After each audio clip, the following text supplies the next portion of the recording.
네, 안녕하세요. 여러분들 반갑습니다. 금융과 에너지 업종을 누구보다 쉽게 알려주는 데이어 멘토 권혁철입니다. 오늘 우리기술 투자라는 기업 리뷰해 보도록 할 텐데요. 지금 우리기술 투자 같은 경우 단 한 단어만 기억하시면 된다라고 말씀을 드렸죠. 바로 비트코인인데요. 그런데 지금 현재 일본에서 비트코인이 해킹을 당했다라고 한 그 뉴스가 있더라고요. 그래서 이 부분에 관련해서 말씀을 드리려고 하는데, 근데 해킹에도 불구하고 견고하게 비트코인 가격이 형성이 되고 있습니다. 그럼 왜 형성이 되고 있는지 그 부분 살펴보도록 하고 지지라인과 수급적인 측면에 대해서도 말씀을 드리려고 합니다.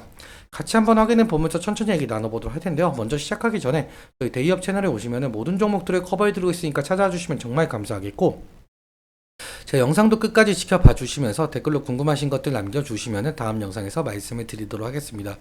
그러면 우리 기술 투자 바로 보도록 할게요.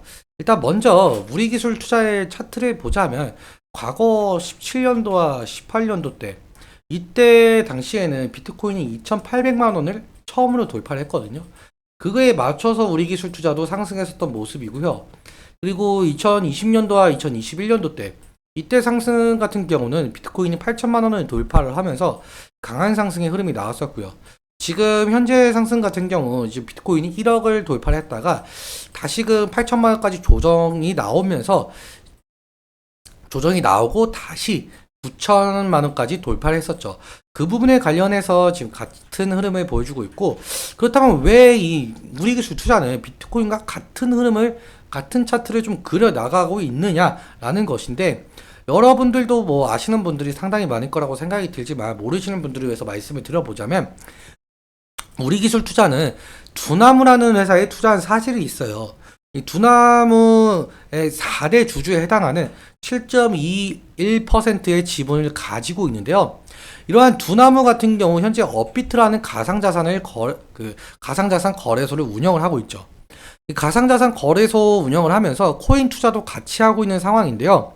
2024년 1분기 기준으로 본다라고 한다면 지금 두나무의 경우 지금 비트코인 같은 경우 16,000개 정도 가지고 있고요. 이 부분에 해당을 하고 있죠. 그리고 이더리움 같은 경우 8,500개를 가지고 있습니다. 아무래도 이 두나무가 비트코인과 이더리움을 가지고 있기 때문에 이 코인의 가치가 상승을 하게 된다라고 한다면 이 두나무의 가치도 상승을 할 수밖에 없겠죠. 그러면 이 두나무에 투자한 우리 기술 투자의 가치도 상승을 하게 되는 것이고요. 이러한 이유 때문에 우리 기술 투자가 비트코인과 같이 차트를 같은 흐름을 좀 가져가고 있다라고 보시면 될 것 같고요. 그렇다면 왜 비트코인이 지금 현재 상승 중에 있느냐라고 해본다면 미국 증권거래위원회에서 비트코인 현물 ETF가 승인이 되었죠. 현물 ETF 승인이라는 것은 조금 상당한 의미를 가지고 있는데 코인을 담보로 새로운 금융상품을 만든다는 것이에요. 사실 이 비트코인 같은 경우 기관이 매수하기엔 상당한 리스크를 가지고 있었습니다.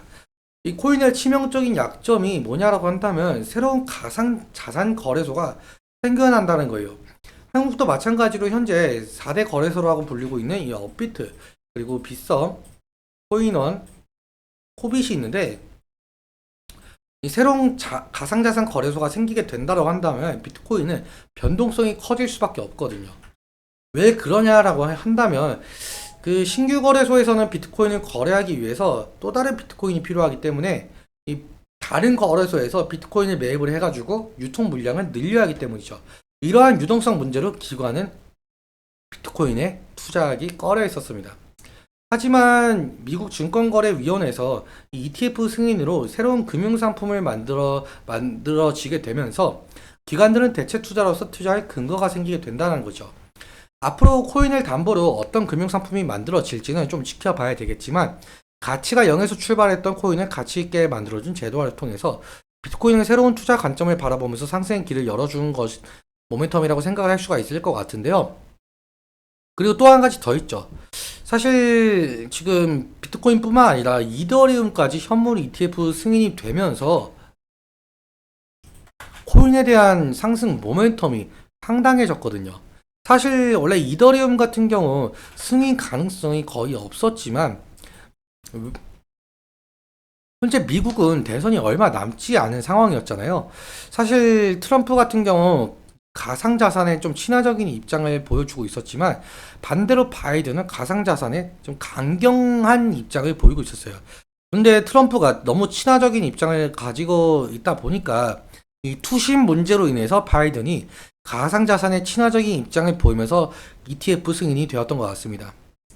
그리고 아까 보셨다시피 비트코인뿐만 아니라 두나무 같은 경우 이더리움도 가지고 있기 때문에 이 두나무의 모멘텀은 더욱더 강해졌다라고 볼 수가 있겠죠. 그렇다면 앞으로 우리 기술 투자는 두나무에 투자했던 것을 회수하지 않는 이상 이 코인의 차트와 함께 그려나갈 가능성이 있어 보이고 있는데, 근데 지금 현재 지금 다음 뉴스를 보시자면은 이 일본에서 4,200억 규모의 비트코인이 해킹을 당했다라고 한답니다.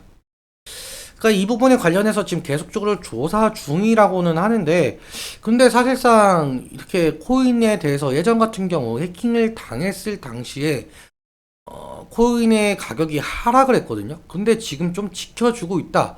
어느 정도 조금 지켜봐야 되는 부분인 것 같습니다.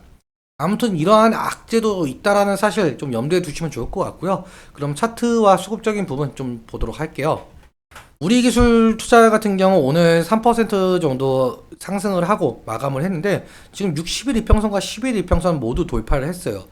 근데 사실상 우리 기술 투자 같은 경우 이렇게 이 주식에 대한, 그러니까 기업에 대한 차트 분석에 대한 그 의미가 없을 수가 있거든요. 왜냐라고 해본다면 너무 비트코인과 같은 흐름을 가져가다 보니까 이 비트코인에 대한 차트를 분석을 하는 게 더 쉬울 거라고 생각을 하고 있어요, 저는.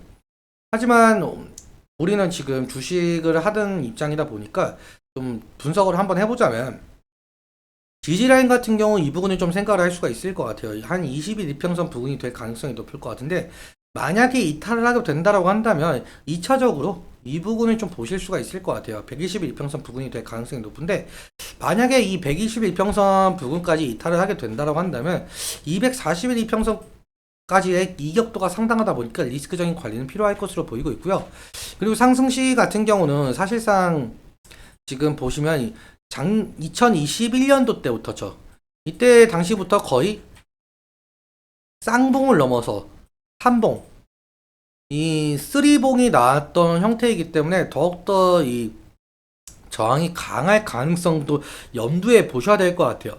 그러다 보니까 상승 시마다 뭐 차익 실현 매물이나 원금 보전 매물이 나올 가능성도 좀 염두에 두시고, 수급적인 측면까지 같이 본다라고 한다면 지금 개인 같은 경우 140만 주, 150만 주 정도 한 달 사이에 매수 중에 있고, 개인과 기관은 매수 중에 있죠. 한 달 사이에.